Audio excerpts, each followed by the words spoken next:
Le bonheur d'accueillir ce matin un homme aux 45 ans de carrière qui, avec ses amis des Gypsy Kings, a vendu quelques 25 millions d'albums à travers le monde et produit des chansons complètement indissociables de nos vies qui nous donnent immédiatement envie de nous lever de nos chaises.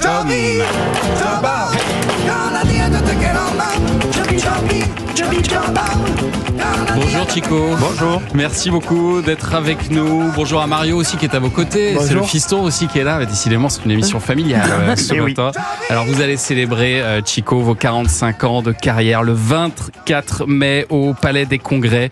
Et alors vous ne serez pas là, seulement 5 comme ce matin, mais 85 sur scène. 90. 90 Parce que notre groupe à nous, c'est 5 guitares et 5 musiciens, plus le symphonique de 80 musiciens. Waouh. Et donc, ça va être magnifique. version symphonique, ça n'a jamais été fait, ça, si? Non, on a déjà joué avec des symphoniques, mais un titre ou deux. Mais là, c'est vraiment le concert pendant 2 heures. Et je peux vous dire que Bamboléo, avec des instruments avant, c'est magnifique. Wow. Joby Joba chez Mozart, ça va le faire. On va se régaler. Ça va être exceptionnel, ça. Et alors, votre musique, elle vient donc d'une culture très spécifique, la culture gitane. Et pourtant, c'est fou parce qu'elle a quelque chose d'universel. Elle touche tout le monde, toutes les générations. Elle a fait le tour de la planète. Comment est-ce que vous l'expliquez ça? Est-ce que c'est parce que vous y avez ajouté l'énergie du rock, peut-être? Ben c'est ça. En fait, moi, je dis toujours qu'il y a le côté gauche, c'est la guitare flamenca, c'est les racines. Et la droite, c'est l'énergie du rock'n'roll. Et puis, quand on a fusionné ça a fait du gypsy rock. Et avec Gypsy ça, on a enflammé le monde. Et puis, vous savez, ce qui est extraordinaire, c'est que notre musique n'a pas de barrière d'âge, pas de barrière sociale et pas de barrière de langage.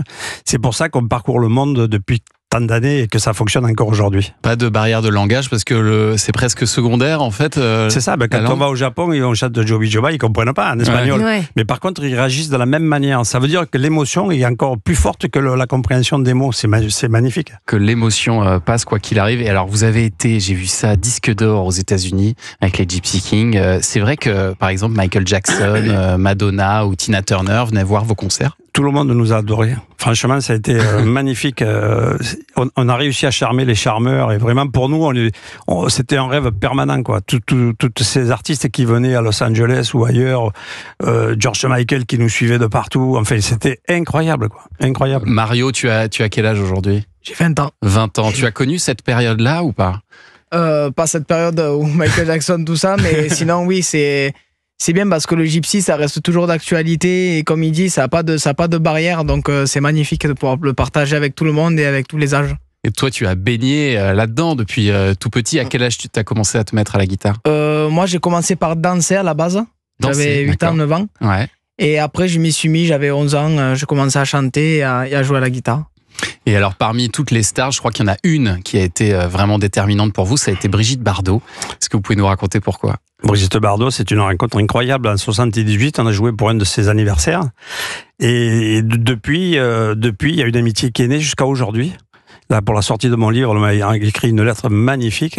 Ouais. Et puis, ce qui est incroyable avec Brigitte Bardot, c'est que quand on n'était pas connus, elle venait avec nous dans les soirées privées, et elle mettait une jupe, une perruque, et elle se mettait à danser, et les gens la regardaient, disaient, mais ouais, presque, parce que les gens la regardaient au bout d'un moment, ils disaient, mais c'est incroyable, la danseuse, elle ressemble à Brigitte Bardot.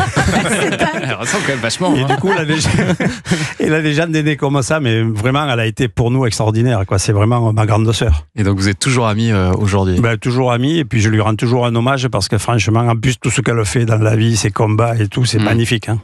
Et alors, ce qui est fou, c'est que vous chantez, Chico, depuis toutes ces années, la musique gitane. Mais alors, vous-même, vous n'êtes pas né gitan. Vous êtes gitan par adoption, en fait. Moi, je suis une mosaïque de culture. Je suis de père marocain, de mère algérienne. Je suis né en Arles. J'ai épousé une gitane, la sœur des frères Reyes. Et en fait, d'entrée, tous mes copains me disaient, mais tu sais quoi, tu es mal barré pour démarrer dans la vie. Et en fait, ça mal sorti. Ouais. Et en fait, ça m'a porté bonheur, franchement. Quelle aventure et quel destin incroyable. Vous connaissiez le monde gitan avant d'épouser votre femme? Oui, bien sûr, parce que déjà plus tôt, moi j'étais copain avec Nicolas Reyes et j'étais déjà dans ce monde. Et puis avant, je connaissais Manitas parce qu'on le voyait à la télé. Bien et puis sûr. Je voyais le chanteur qui était José Reyes, que j'ai connu après, mais c'était le papa des Reyes avec qui j'ai fait les Gypsy Kings un jour. Chico, c'est le petit garçon hein, en espagnol. C'est comme ça qu'on vous appelait dans la rue, quoi. Ouais, parce que j'étais toujours avec des grands, des Espagnols, des Gitans, et quand j'étais pas là, ils demandaient toujours il est où Chico, il est où Chico. Il veut dire le petit garçon, et du coup, ça m'est resté comme un tatouage. Et je crois que tout est parti d'une histoire de pastèque, c'est ça? Ouais, c'était Canute que j'ai connu, qui est venu me voir. Il était très jeune, et puis un jour, il est arrivé, il me dit si tu me donnes une pastèque, je te donne mon vélo. Il avait un vélo, mais même pas à photo, je l'aurais pris. Mais ça a commencé comme ça. Je l'ai trouvé tellement étrange dans ce comportement que je me suis intéressé à lui. Et du coup, après, j'ai connu ses frères, Nicolas, Pachai, Pablo. Et puis, je suis rentré dans cette famille, je vous dis, qui était vraiment incroyable, avec la maman Clémentine, qui était une cuisinière hors pair, le père, le chanteur de Manitas. Enfin, c'était une famille très modeste. Ils étaient 12 dans la famille. Ils vivaient tous dans un 2 pièces. Mais alors, quel bonheur et quel amour incroyable. Tout ça bercé par la musique.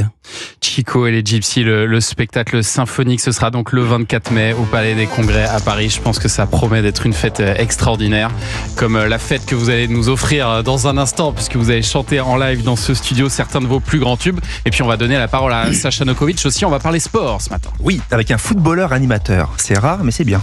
On arrive tout de suite sur